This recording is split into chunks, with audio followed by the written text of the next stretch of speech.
Narito ang mga pinakamaiinit na balita ngayong tanghali. Bagyong Ophel, isa ng super typhoon. Pag-asa, nagbabala ng storm surge. Dating Pangulong Rodrigo Duterte, pinamamadali ang investigasyon ng International Criminal Court. Nakainitan ang ilang kongresista at resource person sa pagdinig ng Quadcom. Pananagutan ng may-ari ng ni-raid na umano'y scam hub sa Maynila, iimbestigahan ng PNP. Sa MBC TV correspondents, 43 anyos na babae, patay ng pagsasaksakin ng room boy ng hotel sa Pilar, Bataan. Sa MBC TV Sports, Fnatic Onig PH at Aurora handa ng depensahan ang titulo ng Pilipinas sa M6 World Championships. Sa showbiz pattern, Gerald Anderson na promote bilang PCG Auxiliary Commander.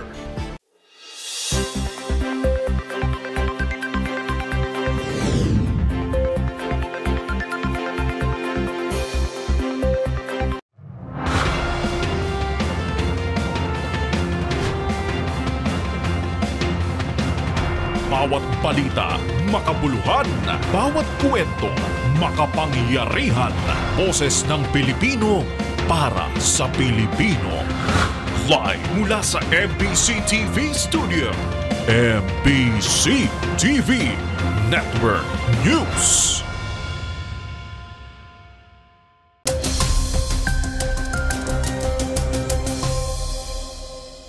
Pilipinas, una sa ating mga balita. Napanatili ni Super Bagyong Ophel ang lakas nito habang hinahagupit ang Cagayan Valley Region. Lumapit na ang mata ng bagyo sa layong 135 kilometro east-northeast ng Etiague, Isabela habang kumikilos pa Kanluran-Hilagang Kanluran sa bilis na 15 km per hour. Taglay nito ang lakas ng hangin na 185 kilometro kada oras at bugsong aabot sa 230 kilometro kada oras. Nakataas na ngayon sa Tropical Cyclone Wind Signal number 5 ang mga bayan ng Santa Ana at Gonzaga sa Cagayan. Signal number 4 naman sa Babuyan Islands, northern at eastern portions ng Cagayan, pati na rin sa northern Isabela. Nakataas naman ang signal number 3 sa Batanes at nalalabing bahagi ng Cagayan, northern Apayao at Ilocos Norte, gayon din sa mas malaking bahagi ng Isabela. Itinaas din ang signal number 2 sa mas malaking bahagi ng Cordillera sa Batanes, southern portion ng Isabela, pati na rin ang dilasag sa Aurora na napuruhan din kamakailan ng bagyong Nika. Samantala, signal number 1 naman sa nalalabing bahagi ng Cagayan Valley at iba pang bahagi ng Cordillera. Inaasahan ng banta ng malawakang pagbaha at pagguho ng mga lupa, gayon din ang storm surge sa Cagayan, kabilang ang Babuyan Islands, Isabela, Batanes, Ilocos Norte, Apayao at pati na rin sa Kalinga. Batay sa forecast track ng Pag-asa, tinatayang magla-landfall ang bagyo sa eastern coast ng Cagayan o sa northern Isabela mamayang hapon. Bahagya itong lilihis, pahilaga at lalapit o posibleng mag-landfall sa ikalawang pagkakataon sa Babuyan Islands bago unti-unting malusaw sa loob ng Philippine Area of Responsibility. Sa iba pang balita, mabilis namang kumikilos sa Pakanluran at nagbabadya ng pumasok ng PAR mamayang gabi si Tropical Storm Manyi na papangalanan nating Pepito. Tinatayang lalakas din ito mamaya bilang isang typhoon at nagbabantang tumbukin ang Southern Luzon, Bicol Region at Eastern Visayas. Pero mataas ang tsansa na magbago ang direksyon nito sa mga susunod na araw.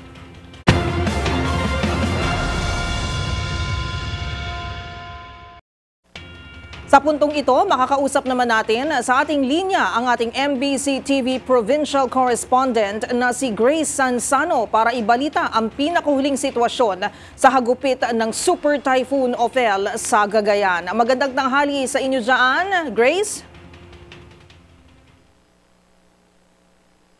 Go ahead, Grace. Babalikan natin si Grace Sansano.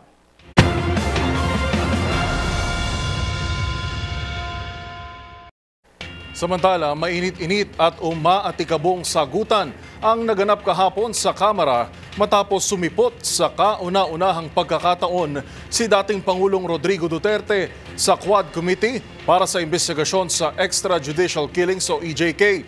Muntikan ding mauwi sa pisikalan ang pagdinig matapos tila ambahan nito si dating Senadora Laila de Lima at tinangkang batuhin ng mikropono si dating Senador Antonio Trillanes. Ang mga detalye tinutukan ni Tina Nolasco. Halos 13 oras na isinalang si dating Pangulong Rodrigo Duterte sa kanyang kauna-unahang pagdalo sa pagdinig ng House Quad Committee hinggil sa war on drugs ng kanyang administrasyon. Dito inamin ni Duterte na personal na nakapatay na siya ng 6 hanggang 7 katao. Sa inyo po, nakaranasan, kayo mismo ba pumatay? Ako? Marami. Mga 6 o 7. So Ewan what- ko kung natuluyan yung, hindi ko na follow up sa hospital kung natuluyan. Quote ko lang, ipaalala ko ulit, Mr. Chair, kasi mula din ito sa Senate hearings. I-quote ko lang po kayo, in Davao, I used to do it personally, just to show to the guys that if I can do it, why can't you? Correct. Inamin din ng dating Pangulo na totoo ang pagtatanim ng ebidensya noong siya'y alkalde ng Davao City. You would know where they were from, where they came from. It was not until I was the favorite whipping boy. So, Mr. President, hindi po totoo yan nasa video po. Ano po, Mr. President? Totoo yan. So nagpa-plan po talaga kayo ng Well, evidence? that was a part of the strategy as a mayor and as the leader of the law enforcement agency in the city. Hindi rin niya itinanggi ang tungkol sa reward system sa mga pulis, pero tumangging sagutin kung galing sa confidential fund ang nasabing reward. Kalahati. Sabi ko, inyo na yan. Mr. Chair, Reward. Correct. Very correct. Talagang totoo. At minsan, bigyan ko pa dagdag. 1 minute suspension. Kaya tinawag yan, sir, ng intelligence pati confidential.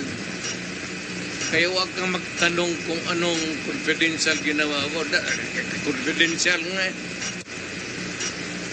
I am protecting the interest of the Republic when I dispense confidential funds to the military and the police. Do not make me account for something which I cannot do legally. That is not allowed by law. I am prohibited from doing it. Uminit din ang ulo ng dating presidente sa kasagsagan ng pagdinig at inambahan si dating Senadora Laila de Lima at tangkang babatuhin ng mikropono si dating Senador Antonio Trillanes.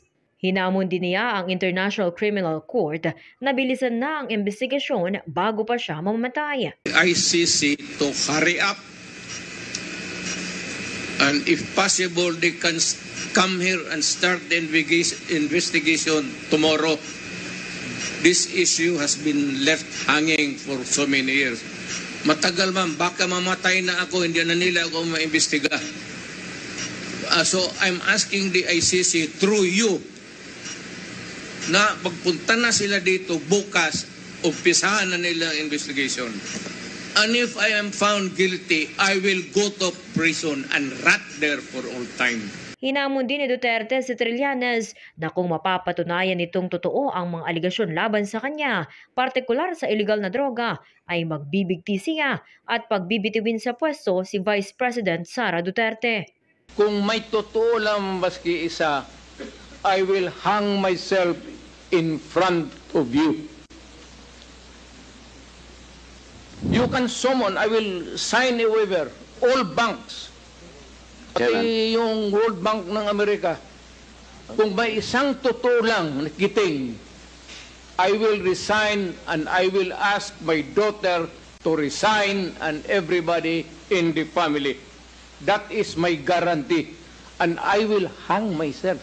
Samantala, inaasahang masusundan pa ang pagdinig ng Quadcom kung saan iimbitahan ang iba pang resource person at inaabangan pa kung muling iimbitahan ang dating Pangulong Duterte sa pagdinig. Para sa MBC TV Network News, ito si Tina Nolasco, una sa Pilipinas, una sa Pilipino.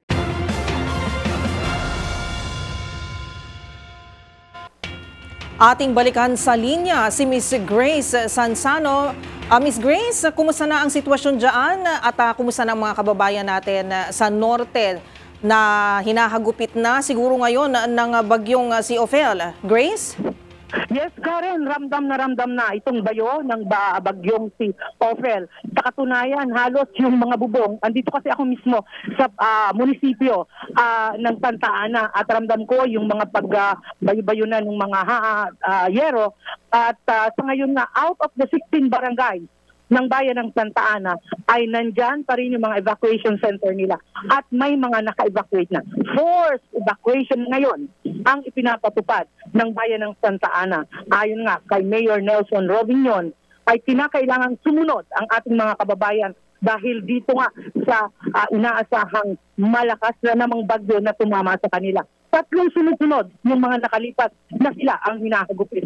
Hindi pa nga nakakabangon. Eto na naman. Kaya eto at kasabi ko ngayon, si Mayor Nelson Robinson mismo, siya ang nagmamandon sa mga tao para nga in case na may mga kakailanganing i-respondihan, nandito siya sa command center mismo. Mayor, magandang tanghali po. Kumusta po yung ating paghahanda? Eto, at ramdam na natin yung bagyong si Ophel. Well, una sa lahat, magandang umaga po sa atin lahat, no? Ito, kailangan ipersahin natin yung mga ibang kababayan natin dahil may identified naman tayong mga low-lying areas. So, base doon po doon sa mga nakarang preparedness natin, kailangan dagdagan pa natin ng higpit kasi kami po yung mga responders po natin medyo nahihirapan pagdating ng gabi. No, although nandito yung mga kapatid natin na mga men in uniform like mga Navy, Marines, PNP, Maritime, Coast Guard.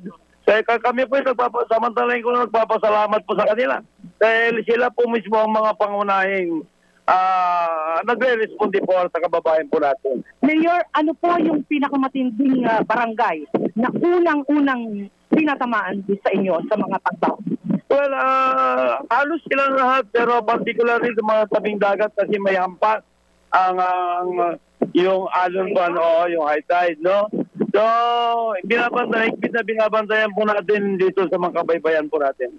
As of now, Mayor, ilan pa ang ating mga family individuals na nasa mga evacuation center? Well, sa ngayon hindi maalis-alis yung mga evacuees natin dahil kagaya ng sinabi ko, si Bagyong Marce, ang nasira po sa atin ay mayroon kaming assessment na 83 total damages. Totally pong malapit ang lahat. Okay. So the rest po, lahat po kami partial damage there. Tapos eto na naman, pagdating na naman nga po itong si Ophel at naramdam na natin. Mayroon po ba kayong gustong sabihin o apila sa ating mga nakikinig from the national government?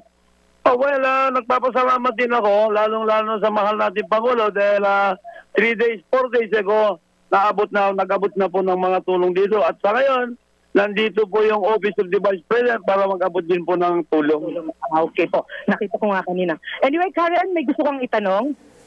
Sige, Miss Grace, okay na at babalikan ka na lang namin sa mga latest updates dyan sa Cagayan. Thank you, Grace. Okay, thank you very much. At mula dito nga sa Santa Ana, maging sa Gonzaga at Santa Teresita, mahigpit na rin ang kautusan para sa forced evacuation.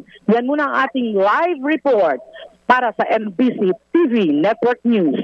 Ito si RH25, Grace Vera Sansano, una sa Pilipinas, una sa Pilipino. Maraming salamat, Grace Sansano, live sa Santa Ana, lalawigan ng Cagayan.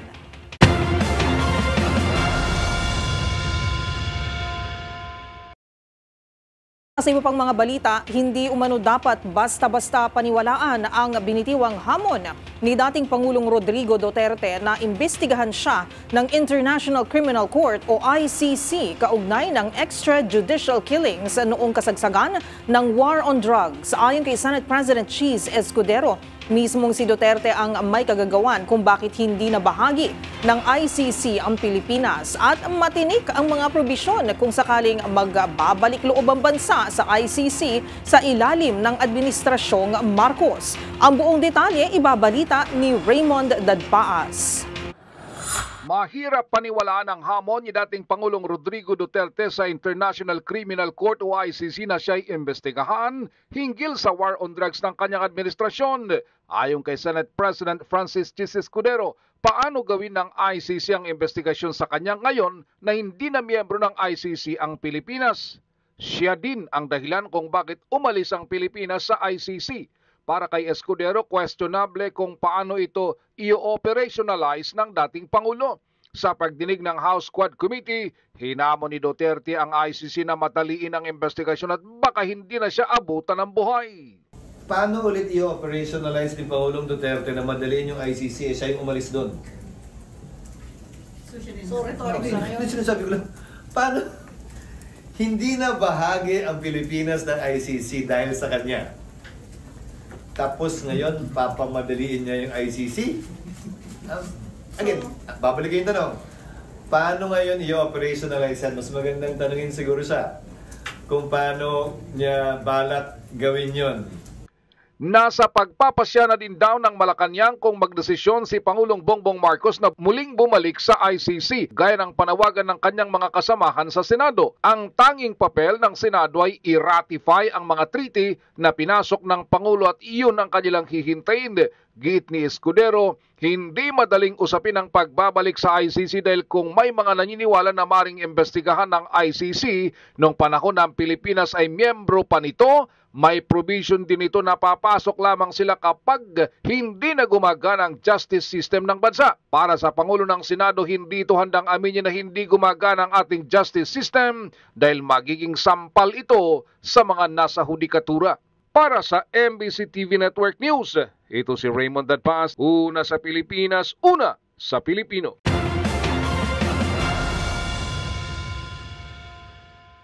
Sa iba pang mga balita, ibinida naman ng Philippine Navy ang makasaysayan nitong locally made attack boat na kayang magpakawala ng missiles sa isang ship launching ceremony na isinagawa sa Cavite. Magsisilbi raw itong reinforcement sa 6-piece o Acero-class patrol gunboat fleet ng Littoral Combat Force. Ang buong detalye ihahatid ni Edniel Parosa. Inilabas na ng Philippine Navy ang una nitong missile-capable na attack boat na binuo dito mismo sa Pilipinas. Opisyal na isinagawa ang ship launching ng Fast Interdiction Craft Missile o FAIC-M na BRP Albert Mazzini sa Naval Shipyard sa Cavite. Tumutukoy ang ship launching sa seremonya kung saan inilipat na sa tubig ang bagong barko sa unang pagkakataon. Ayon kay Commander John Percy Alcos, tagapagsalita ng hukbong dagat, bahagi ang attack craft ng Acero-class patrol gunboat fleet ng Littoral Combat Force kung saan 6 na ang nasa serbisyo. Sa ilalim ng kontrata ng Philippine Navy sa Israeli Shipyards Limited, hindi lamang siyam na FAIC-Ms ang dapat maihatid sa bansa, kundi maging ang teknolohiya sa pagbuo ng naturang mga sasakyang pandagat. Binigyang diin ang paretiro ng Flag Officer in Command ng Navy na si Vice Admiral Toribio Adasi Jr. na mapalalakas ng proseso ang industriya ng bansa bilang isang maritime nation sa gitna ng kasalukuyang bantang pansiguridad. Para sa MBC TV Network News, ito si Edniel Parosa, una sa Pilipinas, una sa Pilipino.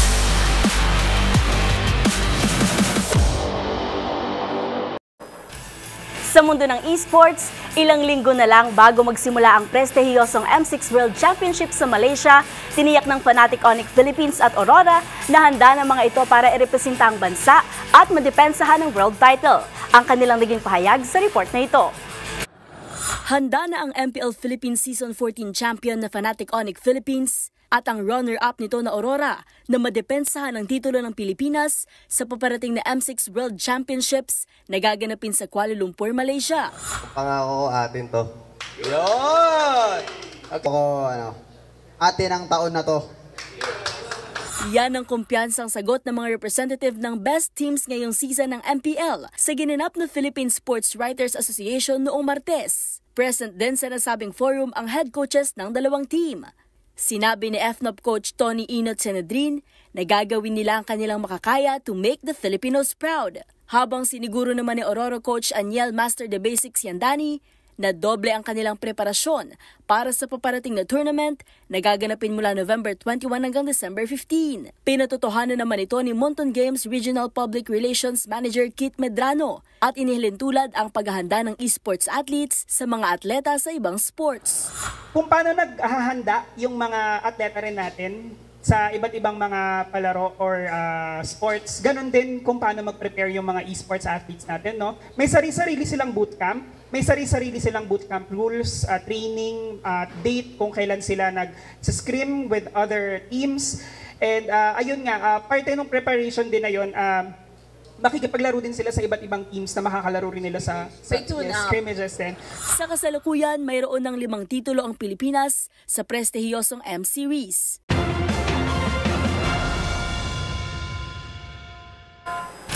Sa aking pagbabalik, magsisimula ng mag-ensayo ang Gilas Pilipinas para sa paparating na 2025 FIBA Asia Cup Qualifiers. Manatiling nakatutok sa MBC TV Network News.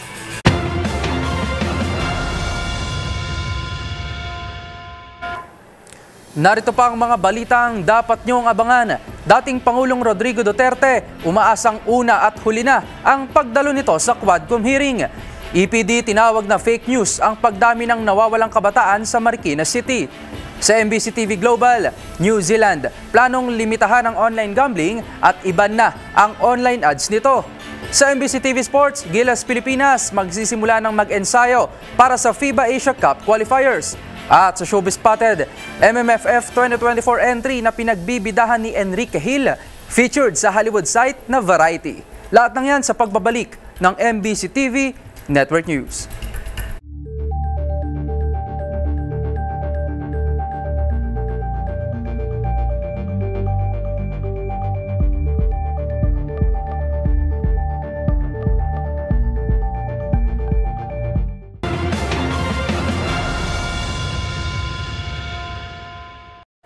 Sinisilip na ng pambansang pulisya kung may kapabayaan sa panig ng Century Peak Hotel makaraang salakayin ng mga otoridad dahil sa hinihinalang operasyon ng Scam Hub. Paliwanag ni PNP spokesperson at Brigadier General Jean Fajardo, ito'y kasunod ng pagpapatuloy ng mga illegal na operasyon sa naturang gusali kahit 2023 pa nakansela ang permit na sangkot na kumpanya. Pakinggan natin ang ulat ni Kyle Bulyas. Iniimbestigahan na ngayon ng Philippine National Police kung may pananagutan ba ang pamunuan ng Century Peak Tower sa Maynila kaugnay ng ni-raid na hinihinalang Scam Hub. Sa programang 2x2, sinabi ni Police Brigadier General Jean Fajardo, tagapagsalita ng PNP, na noong November 2023 pa nakansela ang permit ng Vertex Technology. Malakian niya ang responsibilidad ng Century Peak Tower dahil sa kabila ng kanselasyon, nagpatuloy pa rin ang kanilang mga illegal operations sa loob ng gusali.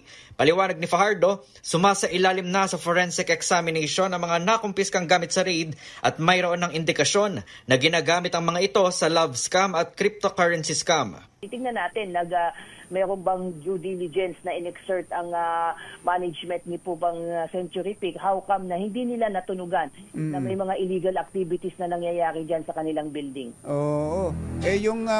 Una rito, nakapanayam ng DZRH News ang tatlong mga naging empleyado ng Omani Scam Hub sa Century Peak Tower kung saan inamin nilang hindi lamang iisang palapag ng gusali ang ginagamit sa krimen. Ilan anya sa mga palapag ay ginagamit din bilang dorm ng mga foreign national na nagtatrabaho sa loob habang ang iba naman ay nagsisilbing opisina.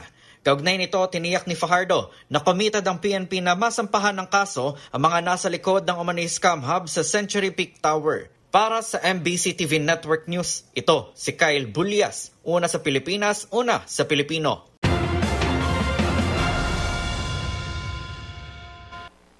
Sa iba pang balita, agad pinabulaanan ng Eastern Police District ang umano'y kumakalat na fake news kaugnay ng tumitinding bantang pansiguridad sa lungsod ng Marikina, bunsod ng umano ng mga serye ng kidnapping.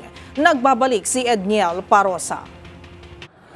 Pinasinungalingan ng Eastern Police District ang mga kumakalat na impormasyong talamak ang kidnapan ng kabataan sa Marikina maging sa mga karatig na lugar. Sa parayam ng DZRH News, tinawag na fake news ni EPD Director Police Colonel Villamor Tuliao ang umano'y pagdami ng nawawalang bata sa lugar. Nauna nang lumitaw sa ulap ng Marikina City Police na may mga batang ang napaulap na sumama sa isang grupo noong Nobyembre 10. Nangyari ito sa Barangay Santo Niño nang magsakay umanong isang puting van ng 4 na menor de edad pero nang imbestigahan ng pulisya. Sabi ni Colonel Tuliao, nakita rin naman ng 4 na binatilyo sa kani-kanilang mga bahay matapos dumalo sa isa palang Bible study. Walang katotohanan yung mga missing children dito sa Marikina. At sa katunayan, yung nag-post ng Facebook na yan ay nagbigay na rin ng apologies through yung Facebook na pinost niya. Mariin ang paalala ng pulisya sa publiko na manatiling mapagmatsyag at huwag agad maniwala basta sa social media. Para sa MBC TV Network News, ito si Edniel Parrosa ng DZRH. Una sa Pilipinas, una sa Pilipino.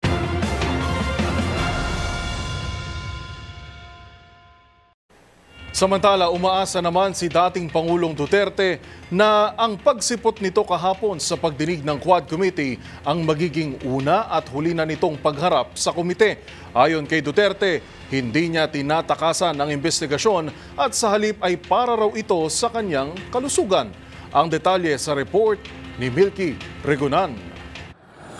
Matanda na umano siya at wag na siyang pahirapan. Ayon kay dating Pangulong Rodrigo Duterte, hindi biro ang 13 oras na pag-upo at pagsagot sa mga tanong sa hearing at dapat i-consider din ang kanyang kalusugan. Sabi ni Duterte, ayaw niya nang pumunta hindi dahil sa ayaw niya nang sumagot sa mga tanong at alegasyon, kundi prioridad ang kanyang kalusugan. Sa 13 oras na hearing ng Quadcom kahapon, halos 2 beses lamang nag-bathroom break ang dating Pangulo. Nang mag-break ang hearing pasado alas 9 na ng gabi, nilapitan ni Vice President Sara Duterte ang mga chairman ng komite at nakiusap na pauwiin na ang kanyang ama. Pag-resume ng hearing, tinanong ni Surigao del Norte Representative Robert Ace Barber si dating Pangulong Duterte kung kaya pa niya nang manatili sa hearing at sinabi ng dating Pangulo pwede siyang manatili till kingdom come. Pero sa ambush interview matapos ang hearing bago mag-alas 12 ng hating gabi, sinabi ng dating Pangulo baka maghanap na siya ng pinakamalapit na punerarya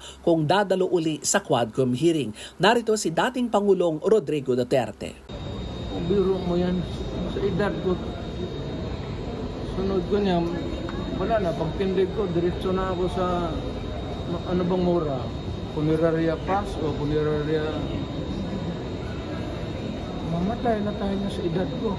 Bagya namang nagkaroon ng suspensyon ng hearing ng ambaan ni Duterte si dating Senator Leila de Lima na kanyang seatmate at nang tangkain na batuhin ng mikropono si dating Senator Antonio Trillanes IV. Sabi ni Barbers, chairman ng Quadcom, mahigpit nilang na ipatupad ang regulasyon sa hearing na hindi papayagan ng pagmumura habang ongoing ang pagdinig. Para sa MBC TV Network News, ako si Milky Regunan, una sa Pilipinas, una sa Pilipino.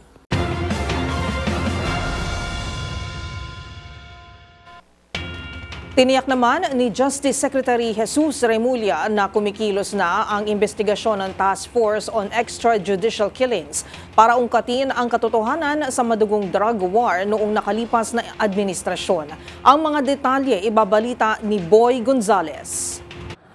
Sinimulan na ng binuong Task Force on Extrajudicial Killing ang kanilang investigasyon kaugnay ng war on drugs noong nakalipas na Duterte administration. Ayon kay Justice Secretary Jesus Crispin Remulla, nangangalap na ng mga ebidensya ang Task Force sa EJK para simulan ang pagbuo ng kaso. Ang Task Force EJK ay pinamumunuan ni Prosecutor General Richard Anthony Padulyon at mga tauhan ng National Bureau of Investigation. Sabi ng kalihim na makikipag-ugnayan din ang binuong Task Force sa mga tumestigo sa Senado at Kamara upang makabuo ng kaso. Wala namang deadline na ibinigay ang DOJ sa Task Force EJK kung kailan tatapusin ang pagsampa ng kaso sa mga idinadawit. Para sa MBC TV Network News, ito si Boy Gonzales, una sa Pilipinas, una sa Pilipino.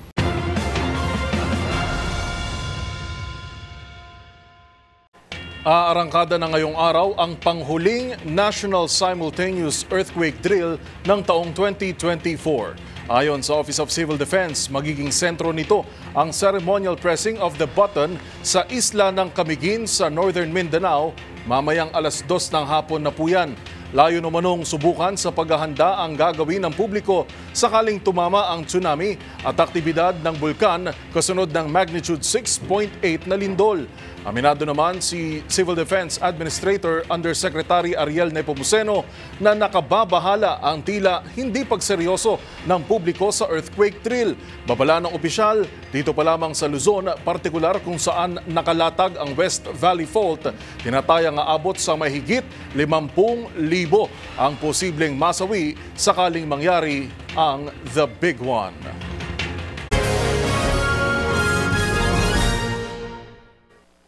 Kanselado ang biyahe ng ilang international flights sa Indonesia dahil sa pagsabog ng bulkang Lewotobi Laki-Laki. Dahil rin sa epekto ng pagsabog, inilikas na rin ang mga pasahero sa mga paliparan.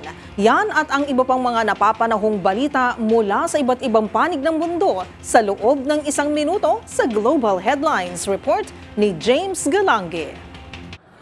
Balita mula sa Indonesia. Kanselado na ang biyahe ng ilang international flights sa Valley, Indonesia dahil sa epekto ng muling pagputok ng bulkang Lewotobi Laki-Laki. Volcanic ash clouds ang isa sa epekto nito sa himpapawid na maaaring kasira ng mga eroplano at magdulot ng aksidente. Dahil rin dito, kinakailangan na ring ilikas ang libo-libong mga pasahero na na-stranded dahil naman sa banta nito sa kanilang kalusugan. Samantala, balita naman mula sa New Zealand, planong limitahan ng gobyerno nito ang mga online casino gambling at ipagbawal ang mga online advertisements na maaaring ma-access ng mga bata bilang bahagi na kalang hakbang para makontrol ang mabilis na paglago ng sektor. Dahil dito, nais na rin magpatupad ng age verification system ang bansa tulad ng pagpapatupad ng Australia sa susunod na taon. Ayon kay New Zealand International Affairs Minister Brooke Van Belden, layo nito na protektahan ang mga bata mula sa epekto ng pagkahilig sa mga online gambling na kasalukuyang hindi pa nare-regulate ng nasabing bansa. At yan ang 1 minutong hatid ang mga pinakamaiinit at napapanong balita sa iba't ibang panig ng mundo. Para sa MBC TV Network News, ito si James Galange, una sa Pilipinas, una sa Pilipino.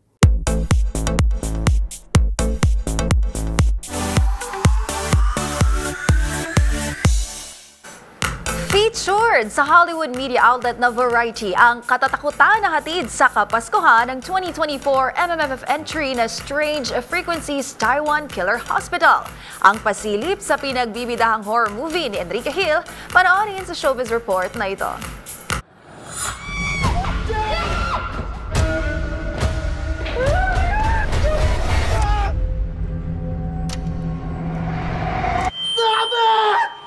Aba, mukhang extended ang Halloween sa Pasko.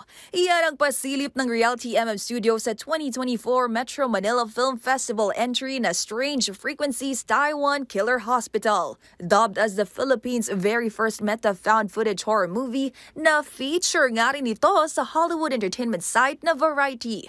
Ang pelikula base sa 2018 South Korean box office hit na Gunjam Haunted Asylum. Pinagbibidaan ito ng aktor na si Enrique Hill kasama sina Jane De Leon, Alexa Miro, Rob Gomez at MJ Lastimosa. Gayon din ang real-life tarot reader na si Raf Pineda at content creator na si Ryan Zarkaru Azurin. Pero bukod sa pagiging aktor ng pelikula, si Enrique katuwang din ang tinaguriang master of horror na si Eric Mati at veteran filmmaker Dondon Monteverde bilang producer. Ang kwento iikot sa grupo ng Filipino amateur ghost hunters na mag-explore sa Shinglin Hospital, isang abandonadong building na matatagpuan sa West Central District ng Taiwan. Ayon nga kay Enrique, nagsilbi lang daw guide ang kanilang script. Wala rin anyang camera crew na pumasok kundi sila-sila lang habang may nakakabit na GoPros. Mapapanood ang Strange Frequencies Taiwan Killer Hospital sa December 25.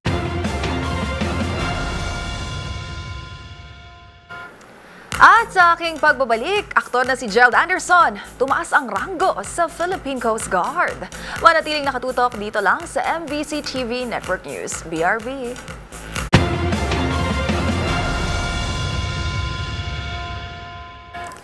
Narito pa ang mga balitang dapat niyong abangan. LTFRB tatanggap na ng aplikasyon para sa special permit ng mga bus biyaheng probinsya ngayong holiday season. Sa MBC TV correspondents, lalaki patay matapos barilin ang sariling kapatid sa Binalbagan, Negros Occidental.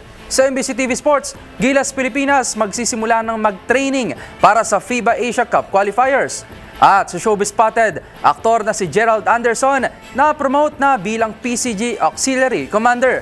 Lahat ng yan sa pagbabalik ng MBC TV Network News.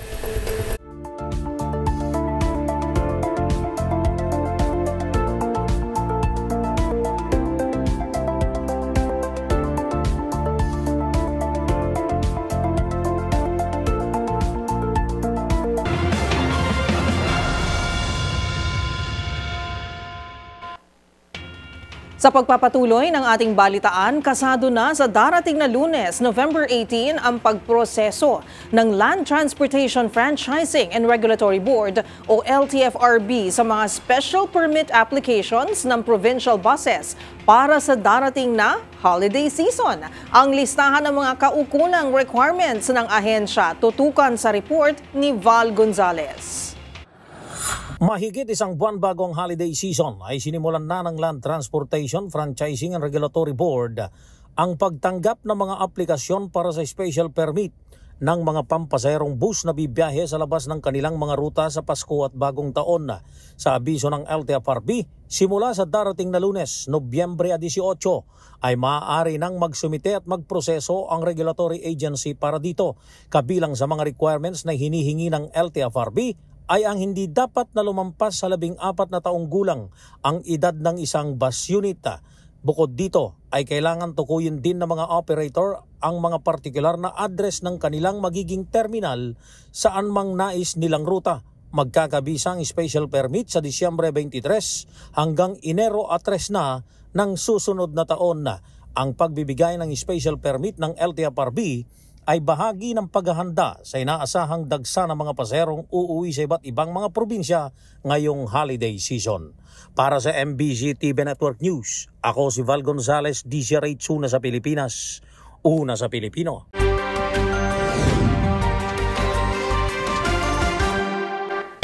Patay ang isang 43 anyos na babae matapos pagsasaksakin ng roomboy sa isang hotel sa Pilar, Bataan.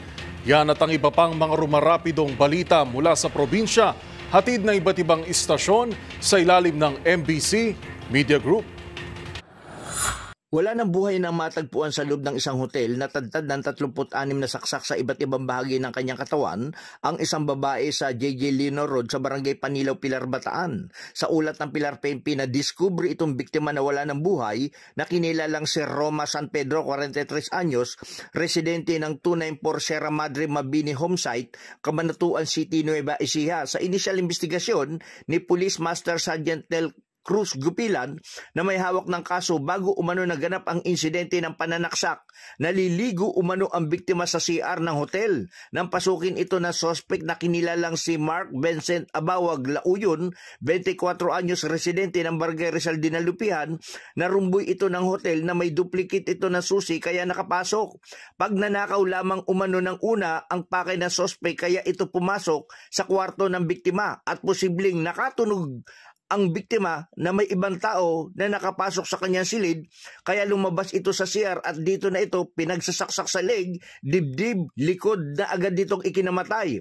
Ayon sa salaysay ng testigo, nakasama ng biktima sa TESDA na naka-check-in din sa naturang hotel. Kaya sila nasa hotel ang kanilang grupo sa TESDA para dito ganapin ang kanilang seminar. Nakarinig sila ng sigaw nitong biktima kaya agad nilang pinuntahan sa kwarto at dito nakita itong duguan at maraming saksak sa katawan at wala ng buhay. Ang suspect bago nakapasok ang mga kasama ng biktima sa kwarto ay dumaan ito sa fire exit papunta sa kabilang kwarto kung saan dito na ito nagtago sa ilalim ng kama at nahuli ng mga responding police at na-recover din ang ginamit na patalim. Ang suspect ay nakakulong na ngayon sa Pilar Detention Facility at naharap ito sa kasong robbery with homicide. Daddy Kumilang, RH37, DZRH, una sa Pilipinas, una sa Pilipino. Napatay naman ang isang sundalo dito sa lalawigan ng Northern Samar sa panibagong sagupaan sa pagitan ng New People's Army at tropa ng gobyerno na naganap sa Barangay San Jose, Mapanas, Northern Samar. Napatay sa nasabing engkwentro si Corporal Benji Tamor, 28 taong gulang. Nangyari naman ang bakbakan ng muling maglunsad ng Focused Military Operation, ang Scout Platoon 52nd Infantry Battalion Philippine Army. Tinatayang nasa 20 na mga miyembro ng Communist Terrorist Group ang nakasagupa. Tumagal naman ng 30 minuto ang palitan ng putok ng dalawang panig. Walang naiulat na nasawi sa panig ng New People's Army. Ngayong linggo ay sunod-sunod na naman ang sagupahan sa nasabing mga bayan kung saan ay ulat rin ang pagkasawi ng ilang miyembro ng New People's Army at pagkakasabat ng kanilang mga war materials. Mula sa MBC Network News, RH34 Jane Galit Bantayan, una sa Pilipinas, una sa Pilipino. Patay ang isang 41 anyos na nakatatandang kapatid matapos pinagbabaril ng sariling kapatid sa Purok Zone 4, Barangay Biao Bayan ng Binalbagan, Negros Occidental. Ayon kay Police Major John Ray Batadlan, hepe ng Binalbagan PNP, ang biktima kinilala na si Elmer Estrelioso habang ang sospek kinilala na si Emilio Estrelioso, 28 anyos, pawang mga residente ng nasabing lugar. Dagdag pa ni Batadlan, nangyari ang tensyon sa pagitan ng magkakapatid dahil sa hindi pag-uunawaan na humantong sa pamamaril. Ang biktima ang mayroong 4 na tama ng bala sa kanyang katawan kung saan dinala pa ito sa Binalbagan Infirmary Clinic, subalit idineklarang dead on arrival ito. Para sa MBC TV Network News, ito si Rex Cantong, una sa Pilipinas, una sa Pilipino.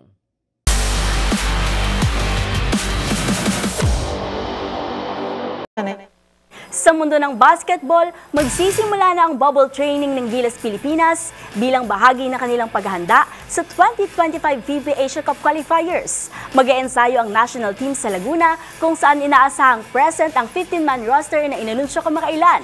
Ang mga detalye tutukan sa report na ito. Isa-isa nang dumarating sa bansa ang mga manlalarong kabilang sa roster ng Gilas Pilipinas na sasabak sa 2025 FIBA Asia Cup Qualifiers.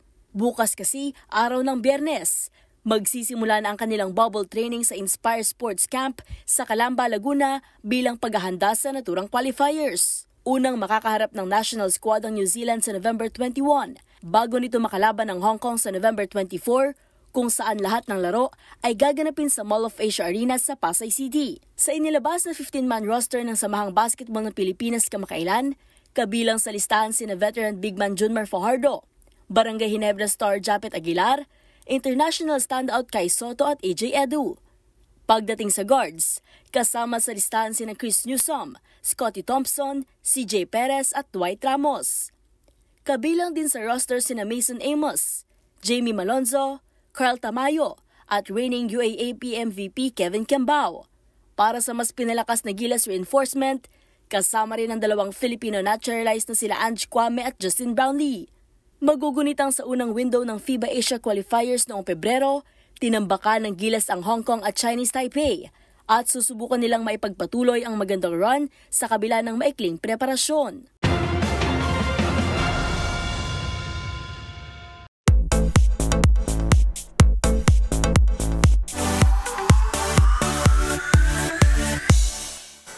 Panibagong milestone ang nakamit ng aktor na si Gerald Anderson sa kanyang paglilingkod bayan bilang bahagi ng Philippine Coast Guard. Ang aktor kasi na-promote bilang auxiliary captain. Narito ang aking report. Mula sa pagiging Philippine Coast Guard Auxiliary Commander, promoted bilang auxiliary captain ang aktor na si Gerald Anderson. Proud girlfriend naman ang aktres na si Julia Barreto na present din sa oath-taking ceremony mula sa panguna ni Philippine Coast Guard Commandant Admiral Ronnie Cavan at Senator Robin Hood Padilla. Sa inilabas ngang video ng PCG na kwentong Coast Guardian, ibinahagi ni Gerald kung paano ito nagsimula bilang miyembro ng PCGA. Siguro yung pinaka-start, nagtayo ako ng sarili kong foundation, Search and Rescue. And then yung tatay ko actually, hindi ko alam paano niya nakilala si Sir Torre ng K9, ng Coast Guard K9. Sila talaga yung magkakilala. Tatay ko, 28-30 years sa US Navy. So, malapit talaga sa puso ko yung militar. Pero kung sa kanyang ama raw nakuha ang pagiging makabayan, wala naman daw dudang sa kanyang ina naman na mana ang pagiging matulungin sa kapwa. At dahil nga sa panibagong milestone na ito na kanyang nakamit, goal anya ni Gerald na gawing more equipped and ready ang search and rescue team. Magunita na noong August, ginawaran si Gerald ng Search and Rescue Medal bilang pagkilala sa kanyang ipinamalas na kabayanihan noong nanalasa ang bagyong Karina sa bansa.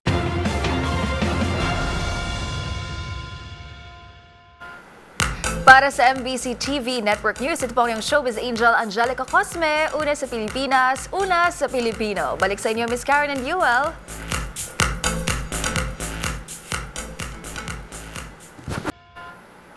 Para sa MBC TV Network News, ito po ang showbiz angel Angelica Cosme, una sa Pilipinas, una sa Pilipino. Balik sa inyo, Miss Karen and Buell. Maraming salamat, Showbiz Angel. Naku, pero bago lang tayo magtapos sa partner Karen, paalala lang sa ating mga kababayan dyan sa Cagayan na mag-ingat po dahil ilang bahagi ang nakataas ngayon sa signal number 5. Napakataas na nga. Ibig sabihin yan ay asahan ang tuloy-tuloy na pagbayo ng malalakas na ulan at syempre ng hangin at posibilidad po ng mga pagbaha. So sa ating mga kababayan po dyan sa norte, specifically po sa Cagayan Province, tayo po ay sumunod sa mga paalala ng ating mga local government officials. Ayan. At kung kailangan lumikas, ay lumikas na po tayo para sa ating kaligtasan. At iyan po mga nakalap naming balita ngayong araw ng Huwebes. At bago lang tayo magpaalam, meron na lamang po tayong 41 araw, 41 days bago ang Pasko. Ito po si Yuel Reyes. At ako naman po si Karen Oyong. Magkita-kita tayong muli bukas, araw ng Martes o araw ng Biyernes para sa mga balitang makabuluhan, mga kwentong makapangyarihan. Hatid ang boses ng Pilipino para sa Pilipino. Ito ang MBC TV Network News. Una sa Pilipinas, una sa Pilipino.